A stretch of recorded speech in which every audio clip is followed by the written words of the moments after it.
Sì, ieri sera la famiglia ci ha chiesto questa possibilità e avrebbe piacere di farlo proprio sul campo da rugby. Pierluigi Pozzebon, presidente del paese rugby, trattenendo a stento l'emozione nel ricordare il giovane 32enne tragicamente scomparso in un incidente a Roma, comunica ufficialmente che l'ultimo saluto ad Amar Kudin si terrà presso lo stadio di rugby Visentina Paese. L'arrivo della salma è previsto per domani. Superate alcune questioni burocratiche, il funerale potrà svolgersi nel campo di gioco, circondato dall'affetto degli amici e dei tanti compagni di squadra che con il giovane poliziotto hanno condiviso momenti di gioia e sfide sportive. Sarà uno spazio adatto a riunire tutta la comunità, i colleghi di lavoro e l'arrivo delle squadre dove Amar aveva giocato.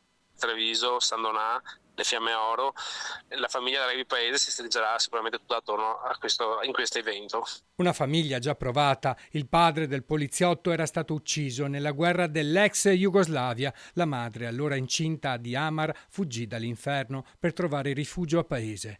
Nella casa di famiglia il viavai è continuo. La questura di Treviso, Alessandra Simone, ha portato il cordoglio della polizia visitando la madre e la sorella di Amar, chiuse in un doloroso silenzio. L'incidente che è costato la vita all'agente scelto della Polizia di Stato Amar, già brillante atleta delle Fiamme Oro, ha dichiarato la dottoressa Simone, è una tragedia che ha scosso l'intera comunità dei poliziotti trevigiani. La questura di Treviso offrirà il massimo supporto e vicinanza ai familiari, consapevoli che non sarà sufficiente a colmare l'immenso dolore per la sua perdita. Il 32enne negli ultimi giorni aveva chiesto il trasferimento a Treviso per stare con la fidanzata, con cui si sarebbe dovuto sposare a inizio anno, anche per essere vicino alla mamma e la sorella maggiore. A paese tutti lo conoscevano e ora sono sconvolti. Frequentava quel bar, insomma, sin da ragazzino, conosco anche bene la mamma e la sorella.